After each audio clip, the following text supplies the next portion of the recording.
CIT की smart class में आप सभी का स्वागत है। और अकाउंटिंग की इस क्लास में आज हम लोग पढ़ने वाले हैं lesson number 2, preparation of final accounts के बारे में। देखिए, पिछली क्लास में मैंने आपको ट्रायल बैलेंस के बारे में बताया था। आज की क्लास में आपको प्रिपरेशन ऑफ फाइनल अकाउंट्स के बारे में जानना। तो जैसे कि यहाँ पे फाइनल अकाउंट्स होता क्या है, इसको क्यों बनाया जाता है, इसका वर्क क्या होता है, वही आज की क्लास में जानना है और समझना है। देखिए, सबसे पहले यहाँ पे लिखा हुआ है कि प्रिपरेशन ऑफ फाइनल अकाउंट्स। अब फाइनल अकाउंट्स का एक प्रिपरेशन करेंगे प्रॉफिट या लॉस निकालने के लिए, की जानकारी करना, उसको प्रिपेयर करना, तैयार करना। कह रहा है कि फाइनल अकाउंट्स एक ऐसे स्टेटमेंट होते हैं जो फाइनेंशियल ईयर के लास्ट में बनाया जाता है, जो किसी बिजनेस के फाइनल रिजल्ट को फाइनेंशियल टर्म में दर्शाता है। और किसी भी बिजनेस के फाइनल रिजल्ट के मात्र दो पक्ष होते हैं। इसमें पहला क्या बताया जा रहा है कि फाइनल अकाउंट एक ऐसे स्टेटमेंट होते हैं जो फाइनेंशियल ईयर के लास्ट में बनाया जाता है। और जब आप स्टेटमेंट शब्द आएगा तो आप ये समझिए कि उसको 31 मार्च को ही बनाएंगे। तो ट्रायल बैलेंस भी एक स्टेटमेंट था आपका, और ये फाइनल अकाउंट का भी स्टेटमेंट आपको बनाना है, जो बनाया जाएगा कब? 31 मार्च 2025 को बनाया जाएगा। तो कह रहा है कि किसी भी बिजनेस के फाइनल रिजल्ट के फाइनेंशियल टर्म में दर्शाता है, और किसी भी बिजनेस के फाइनल रिजल्ट के मात्र दो पक्ष होते हैं। एक आपका trading and profit and loss account, और एक आपका आता है बैलेंस शीट। तो ट्रेडिंग अकाउंट क्या होता है?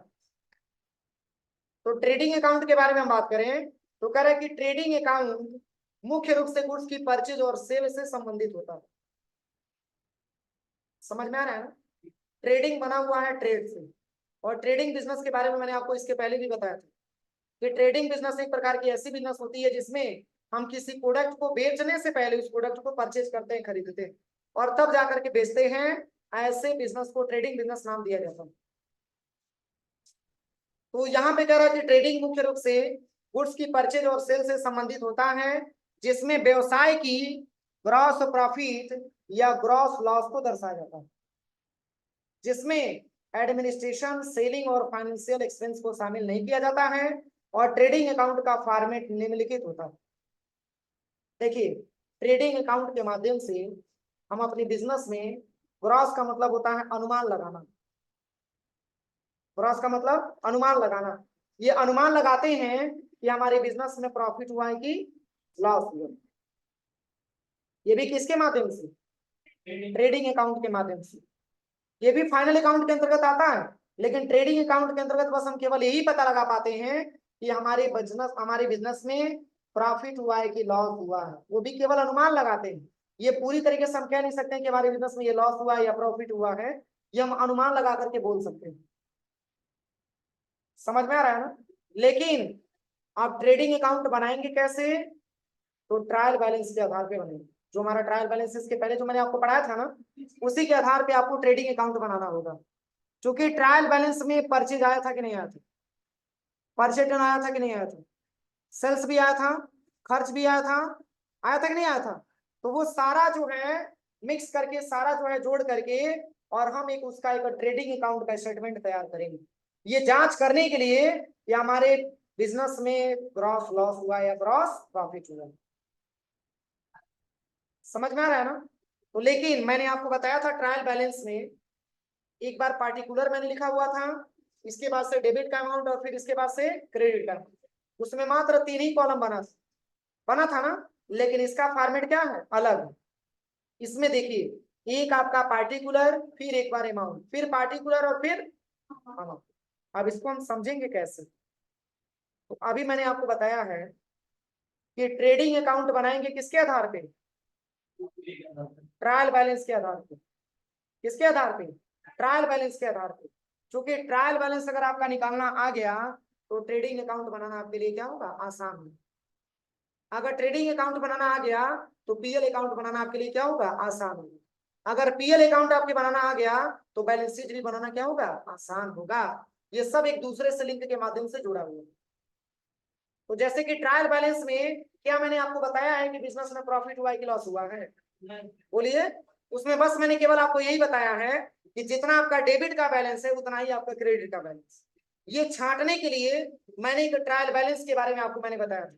लेकिन अगर हम ट्रेडिंग अकाउंट के बारे में बात करें तो ट्रेडिंग अकाउंट के माध्यम से आप अपने बिजनेस में ग्रॉस लॉस और ग्रॉस प्रॉफिट को दर्शा सकते हैं, अनुमान लगा सकते हैं कि हमारे बिजनेस में प्रॉफिट हुआ है कि लॉस।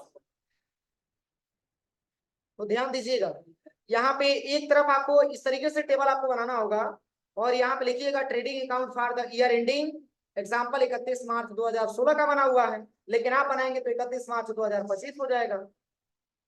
एक तरफ पार्टिकुलर और दूसरे तरफ फिर दूसरे एक तरफ पार्टिकुलर और एक तरफ। अब देखिएगा, अगर आपके ट्रायल बैलेंस के क्वेश्चन में अगर ओपनिंग स्टॉक आता है, क्या आता है? ओपनिंग स्टॉक आता है। अगर आपके ट्रायल बैलेंस के क्वेश्चन में ओपनिंग स्टॉक आता है तो ट्रेडिंग अकाउंट बनाते समय उसको हम लेफ्ट में लिखेंगे और उसके पहले क्या लिखेंगे? To opening stock. और जितना बैलेंस होगा इस बैलेंस को यहाँ पे हम मेंशन कर देंगे। कोई बताएगा ओपनिंग स्टॉक क्या होता है? बोलिए। स्टार्ट करने से पहले जो प्रोसेस किया जाता है ओपनिंग स्टॉक और क्लोजिंग स्टॉक और स्टॉक, तीन ऑप्शन है। ऐसे अनसोल्ड गुड्स जो वेयर हाउस में सेल के लिए रखा हुआ है, ऐसे अनसोल्ड गुड्स जो वेयर हाउस में सेल के लिए रखा हो उसे हम स्टॉक बोलते हैं। और स्टार्टिंग में मैंने आपको पढ़ाया था कि जब फाइनेंशियल ईयर हमारा स्टार्ट होता है तो हम अपने बिजनेस में जो स्टॉक लेकर के आते हैं उसको हम ओपनिंग स्टॉक बोलते हैं। जैसे कि 1 अप्रैल 2024 को मैंने बिजनेस ओपन किया, उसमें मैंने 75,000 रुपए का ला करके सामान मैंने रखा, तो 75,000 हमारा ओपनिंग स्टॉक कहलाएगा। 75,000 ओपनिंग स्टॉक कहलाएगा। लेकिन क्लोजिंग स्टॉक क्या होता है? तो क्लोजिंग स्टॉक का मतलब ये होता है कि फाइनेंशियल ईयर के अंत में शेष बचा हुआ जो हमारे स्टॉक होते हैं उसी को अकाउंटिंग की लैंग्वेज में क्लोजिंग स्टॉक के नाम से जानते हैं। आपने 75,000 रुपए का सामान आपने खरीदा था जब बिजनेस स्टार्ट किया था, तो और बेचते गए बेचते गए बेचते गए और मात्र आपके बिजनेस में 20,000 रुपए का सामान बचा हुआ, तो टोटल आपने कितने रुपए का सेल कर दिया? 55,000 रुपए का सेल कर दिया। तो जो शेष बचा हुआ है 20,000, उसी को आप बोल सकते हैं कि हमारा ये क्लोजिंग स्टॉक है, जो अगले फाइनेंशियल ईयर के लिए क्या हो जाता है? ओपनिंग स्टॉक में कन्वर्ट हो जाता है, बदल जाता है। ये मैंने आपको पढ़ाया। तो अगर ट्रायल बैलेंस के क्वेश्चन में ओपनिंग स्टॉक आएगा तो हम उसको ट्रेडिंग अकाउंट बनाते समय लेफ्ट में लिखेंगे और इसके पहले क्या लिखेंगे? टू ओपनिंग स्टॉक, और इसका बैलेंस यहाँ पे मेंशन कर देंगे। अगर आपके ट्रायल बैलेंस के क्वेश्चन में परचेज आता है, आएगा कि नहीं आएगा? आएगा ही आएगा। अगर ट्रायल बैलेंस के क्वेश्चन में परचेज आता है तो उसको हम ट्रेडिंग अकाउंट बनाते समय लेफ्ट में लिखेंगे और इसके पहले लिख देंगे टू परचेज, और परचेज का अमाउंट यहाँ पे मेंशन कर देंगे। अगर ट्रायल बैलेंस के क्वेश्चन में परचेज रिटर्न आता है, आएगा कि नहीं आएगा? ये स्वाभाविक है। तो यहाँ पे हम ट्रेडिंग अकाउंट बनाते समय लेफ्ट में लिखेंगे और रिटर्न के पहले हम लिखेंगे लेस रिटर्न। मतलब आपने बिजनेस में पैसा लगाया 10 रुपए, आपने और भी सामान आपने खरीदा था 10 रुपए में, और उसमें से 5 रुपए का सामान इसमें से खराब निकल गया, तो शेष कै रुपए का बचा? 5 रुपए का बचा। नहीं समझ में आया? आपने अपने बिजनेस में ओपनिंग लगाया कितना? 10 रुपया। फिर मान के चले कि 10 रुपए का और आपने सामान खरीद लिया, इसमें से खरीदा हुआ सामान में से 5 रुपए का आपने सामान वापस कर दिया, तो सामान आपने टोटल कै रुपए का खरीदा? 5 रुपए का खरीदा। अब चलिए, आपके बिजनेस में जो भी ओवरऑल एक्सपेंस होगा, ट्रायल बैलेंस में बहुत सारा एक्सपेंस का भी लेजर मैंने बनवाया था, जैसे drawing, salary pad, commission pad, wages pad, electricity pad, ये सब मैंने आपको बताया था। तो ये सब हमारे बिजनेस के क्या होते हैं?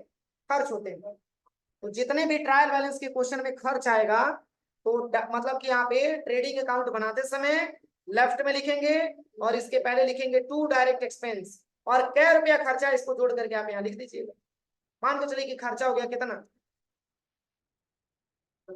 10 रुपये। सब मिला के 1 रुपया 2 रुपया 3 रुपया 4 रुपया सब मिला के, और टोटल खर्चा कै रुपये का हो गया? 10 रुपये का हो। लेफ्ट में कोई दिक्कत किसी को? बोलिए, समझ में आया? बोलिए, समझ में आया कि नहीं आया?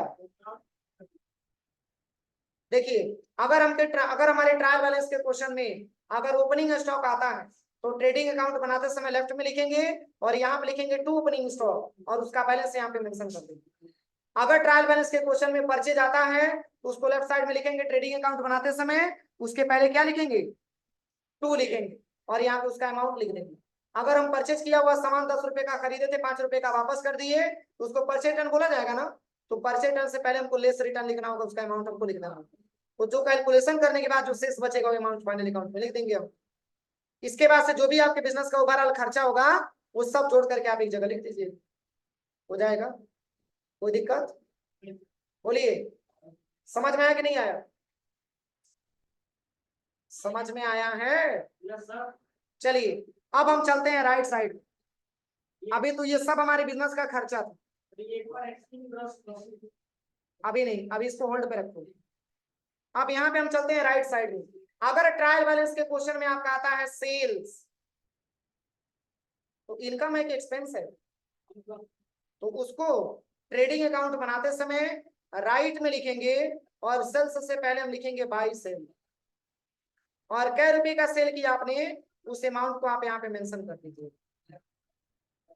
अगर ट्रायल बैलेंस के क्वेश्चन में अगर सेल्स रिटर्न आता है तो उसमें हम लिखेंगे लेस रिटर्न और उसका अमाउंट हम यहाँ पे मेंशन कर देंगे। अब अभी आपके ट्रायल बैलेंस के क्वेश्चन में क्लोजिंग स्टॉक आता है तो यहाँ पे मान के चलिए कि हमारे बिजनेस में ये मात्र और मात्र 100 रुपए का स्टॉक अभी बचा हुआ है, यहाँ तक कोई दिक्कत? तो इसको हम बाई क्लोजिंग स्टॉक यहाँ पे टाइप करेंगे। फॉर्मेट में कोई दिक्कत है? इतना समझ में आया कि नहीं आया? अब चलिए लेफ्ट की भी वैल्यू हम ऐड करेंगे और राइट की भी वैल्यू हम ऐड करेंगे और दोनों ऐड करने के बाद देखेंगे कि बैलेंस हमारा कितना आ रहा है। तो ये 100 यहाँ पे नहीं लिखना है, ये 100 यहाँ पे लिखेंगे तो गलत हो जाएगा, ये 100 आपको यहाँ पे लिखना है। क्या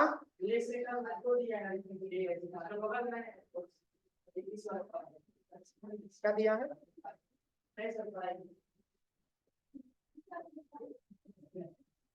ये नहीं समझ में आया है? हाँ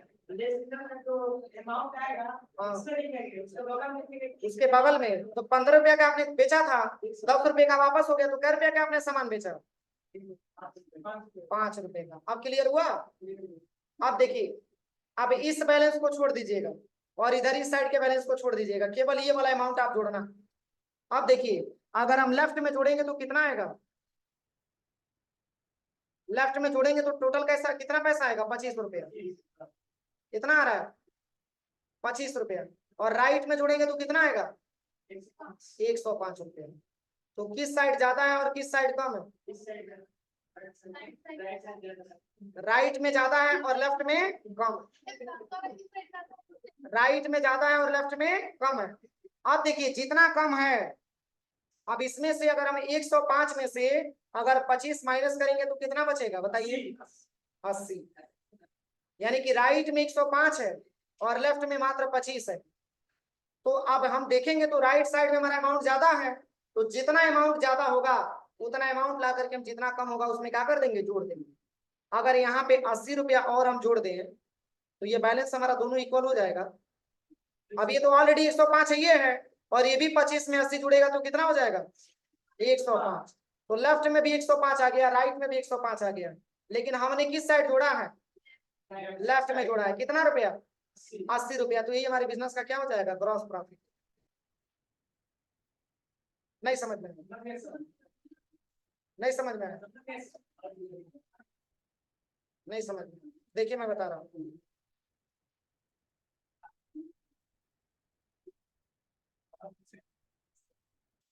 देखिए जैसे कि एग्जांपल हम समझाते हैं कि मान के चलिए जब आप अपने बिजनेस स्टार्ट किया था तो आप अपने बिजनेस में 10 रुपया आपने लगाया, 10 रुपया से अपना बिजनेस स्टार्ट किया था।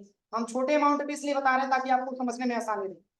तो आपने जब बिजनेस स्टार्ट किया था 10 रुपया आपने ओपनिंग स्टॉक में लगाया था, फिर मान के चलिए आपने 20 रुपए का सामान और आपने खरीद लिया, बेचने के लिए 20 रुपए का सामान और आपने खरीद लिया, इसमें से 5 रुपए का सामान आपका खराब मिल गया, तो आप उसको रखेंगे? कोई कस्टमर लेगा? तो आप उसको क्या कर दिए? वापस कर दिए। तो जब 20 में से 5 माइनस करेंगे तो कितना बचेगा? इस आधार पर हम बोल सकते हैं कि टोटल मैंने 15 रुपए का सामान खरीदा।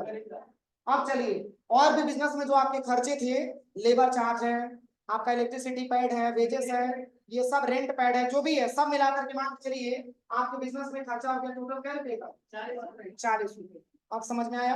अब चलिए, अगर आपके बिजनेस में मान के चलिए कि अगर आपने किसी प्रोडक्ट को सेल किया, तो सेल करते समय आप बिजनेस का सेल अमाउंट आपने कितना बताया? 50 रुपए में सेल कर रहे हैं। तो 50 रुपए में सेल करते समय इसमें आपने 10 रुपए का सामान अपने कस्टमर को खराब दे दिया, तो 10 रुपए का सामान वो रिटर्न करेगा ना, उससे आपने सामान कर रुपए का बेचा, 40 यहाँ फाइनल अमाउंट मिल गया। अब चलिए, अब जब फाइनेंशियल ईयर एंड हो रहा है तो आपके बिजनेस में मान के चलिए कि 60 रुपए का स्टॉक अभी आपके बिजनेस में बचा है, वही अगले फाइनेंशियल ईयर के लिए क्या हो जाएगा? ओपनिंग हो जाएगा। अब देखिए, अब इस बैलेंस से हमको कुछ लेना देना नहीं है, क्योंकि इसकी कैलकुलेशन करके मैंने यहाँ पे लिखा हुआ। इस बैलेंस से कोई लेना देना नहीं है, क्योंकि इसकी कैलकुलेशन करके मैंने यहाँ पे लिखा हुआ। अब दोनों साइड का बैलेंस हम जोड़ेंगे। अगर हम लेफ्ट में जोड़ेंगे तो लेफ्ट में कितना आएगा? 65 और राइट में आप जोड़ेंगे तो राइट में आ जाएगा कितना? 100।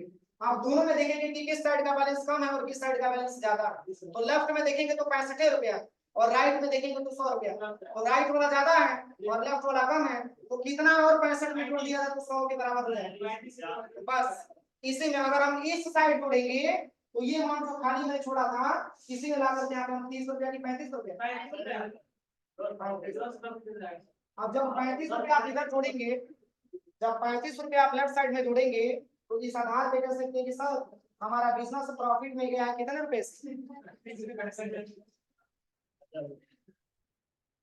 हमारा बिजनेस 35 रुपए से प्रॉफिट में गया। समझ में आ रहा है? और वही अगर लॉस की तरफ जाए तो क्या बोल सकते हैं? लॉस। तो लॉस में कब जाएगा? तो अगर लेफ्ट वाला बैलेंस ज्यादा रहेगा और राइट वाला बैलेंस कम रहेगा तो राइट में जोड़ना पड़ेगा। तो अगर राइट में जोड़ेंगे तो लॉस होगा और लेफ्ट में जोड़ेंगे तो प्रॉफिट। मतलब कि जितना मैंने कमाया था उससे ज्यादा मैंने खर्चा कर दिया, तो जब खर्चा करेंगे तो लेफ्ट में अगर कम आएगा, मान के चलिए कि आपने 100 रुपया कमाया था और 200 रुपया आपने खर्चा कर दिए, तो बताइए 100 रुपया लॉस ही ना जाएगा? तो ये लॉस की तरफ आएगा। अगर आपने कमाया था 10 रुपया और खर्चा कर दिया आपने 5 रुपया, तभी 5 रुपया आपका प्रॉफिट बचा। अब क्लियर हुआ? तो यही आपका होता है ग्रॉस प्रॉफिट या ग्रॉस लॉस। अब इस साइड का भी बैलेंस आप जोड़ेंगे तो इस साइड का भी बैलेंस आपका टोटल यहाँ पे लिखना होगा 100 और इस साइड का भी जोड़ेंगे तो टोटल 100। यही आपका ट्रेडिंग अकाउंट होता है। अभी भी नहीं समझ में आया तो पूछिए। आ गया समझ में? देखिए इसका एक्सेल पे फॉर्मेट भी मैंने बना करके सेव किया आपकी हेल्प के लिए। अपने मन से भरना है, जहां काम करने जाएंगे वहां तो मिलवे करेगा, लेकिन जाने रहेंगे फार्मूला तभी तो आप कर पाएंगे। यहाँ पे अपने मन से भर के चेक करिए।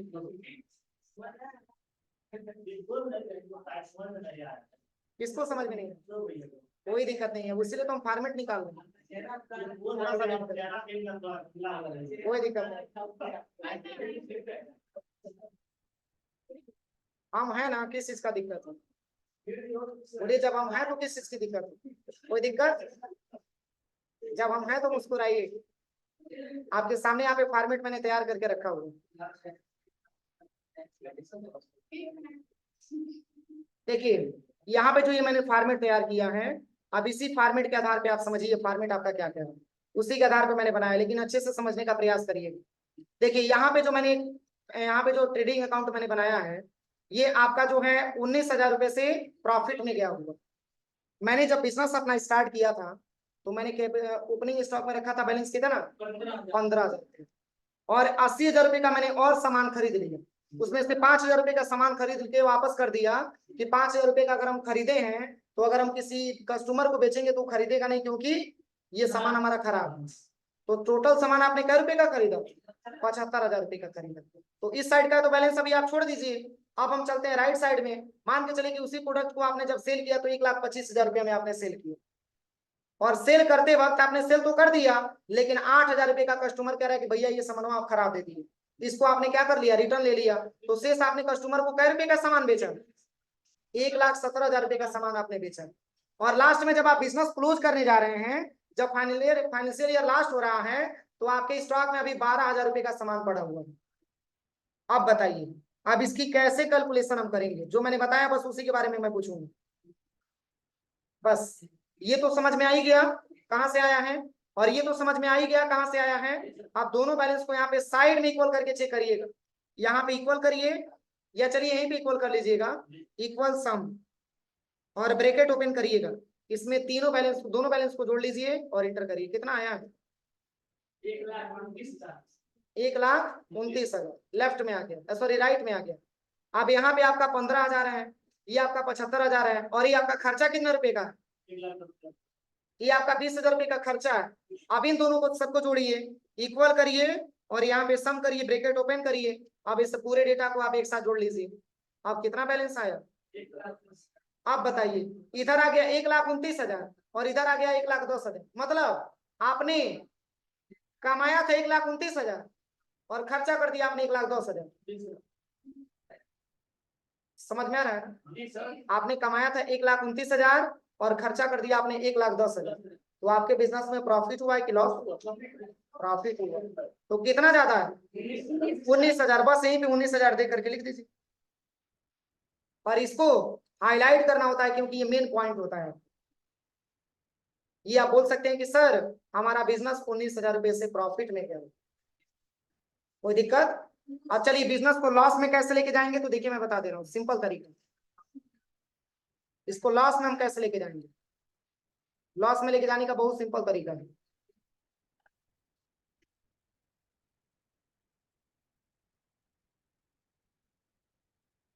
देखिए लॉस में आप कैसे लेके जाएंगे, मान के चलिए आपने जब बिजनेस अपना ओपन किया था, तो आपने मात्र 2,000 रुपये का आपने क्या किया था, स्टॉक से ओपन किया था। इसके बाद से आपने परचेज किया था मात्र 1,000 रुपये का, और उसमें से 200 रुपये का आपने सामान क्या कर दिया था, वापस कर दिया था। उससे सामान आपने कितने रुपए का खरीदा था, 800 रुपये का। और भी बिजनेस में ओवरऑल जो भी एक्सपेंस था, वो मान के चले कि आपने 8,000 रुपया एक्सपेंस आपने दे दिया था। अब बताइए लेफ्ट का तो हो ही गया, अब हम चलते हैं राइट साइड में। अब राइट साइड का अमाउंट लेफ्ट के हिसाब से कम होना चाहिए कि ज्यादा होना चाहिए, कम होना चाहिए, तभी तो आपका लॉस में जाएगा। तो यहाँ पे देखिए आपने गुड्स को सेल किया था, तो मात्र आपने सेल किया था कितने में, तो मात्र आपने 1,000 रुपये में सेल किया था, जिसमें से मान के चलिए कि 800 रुपये का आपका क्या हो गया था, रिटर्न हो गया। उससे आपने कै रुपये का प्रोडक्ट बेचा था, 200 रुपये का आपने प्रोडक्ट बेचा था। इसी के साथ साथ क्लोजिंग स्टॉक, जब लास्ट में आपका फाइनेंशियल खत्म हुआ, तो आप ये देख पा रहे हैं कि मात्र हमारे बिजनेस में 400 रुपये का स्टॉक बचा हुआ। आप देखिए किस साइड कम है और किस साइड ज्यादा है, राइट साइड कम है और लेफ्ट साइड ज्यादा है। तो राइट में जितना कम होगा, लेफ्ट से उतना अमाउंट ला करके इसमें हम जोड़ देंगे। अब देखिए इधर मात्र 600 आ रहा है, और इधर आपका कितना आ रहा है, यहाँ पे इक्वल करिएगा, और यहाँ पे सम करिए, ब्रैकेट ओपन करिए। आप यहाँ पे मात्र कितना आ जाएगा, 600 आ जाएगा। अब यहाँ पे आइए और यहाँ पे आप इक्वल करिए, और यहाँ पर भी सम करिए, ब्रैकेट ओपन करिए। अब तीनों डेटा को आप जोड़ लीजिए। अब लेफ्ट में आ गया कितना रुपया, 10,800। अब बताइए इसमें राइट में ज्यादा है कि लेफ्ट में ज्यादा, लेफ्ट में ज्यादा और राइट में कम है। तो अब ये ध्यान लगाएंगे कि लेफ्ट में कितना ज्यादा है राइट की अपेक्षा, कितना है, तो यहाँ पे हम लिख देंगे 10,200। अब यहाँ पे देखिए अगर 10,200 मैंने टाइप कर दिया, तो यहाँ पर इक्वल करिए और यहाँ पर सम करके ब्रैकेट ओपन करिए। अब इसको भी आप यहाँ पे जोड़ करके देखिए बैलेंस आपका लेफ्ट के बराबर आया कि नहीं आया। अब इसको हम हाईलाइट कर देंगे। अब इससे क्या समझ में आएगा, देखिए इसमें आप बता सकते हैं कि मैंने कमाया था कितना, इसमें मैंने कमाया था 10,200 रुपया मैंने कमाया था, लेकिन खर्चा कर दिया था 10,800 रुपये। कैसे इसको समझेंगे, यानी कि लेफ्ट का बैलेंस राइट की बैलेंस से क्या है, ज्यादा है, यानी कि खर्चा आपने ज्यादा किया है और कमाया आपने कम, कमाया आपने कम और खर्चा आपने ज्यादा। बस जिस साइड का बैलेंस जितना ज्यादा आएगा, अगर लेफ्ट में ज्यादा आएगा तो राइट में एडजस्टमेंट करेंगे, अगर राइट में ज्यादा आएगा तो लेफ्ट में एडजस्टमेंट करेंगे। तो अगर लेफ्ट में अगर बैलेंस हमारा कम है, तो आप ये समझिए कि आपका बिजनेस लॉस में गया है। यदि आपका बैलेंस लेफ्ट में कम है, तो आपका बैलेंस क्या हुआ है, प्रॉफिट में गया। बस यही आपको समझना होता है। तो इसके आधार पे लाइन में चल के बनाइए आप लोग स्टेटमेंट, बन जाएगा। इस आधार पे हम क्या बोल सकते हैं कि 10,200 रुपए से हमारा बिजनेस प्रॉफिट में नहीं लॉस में गए।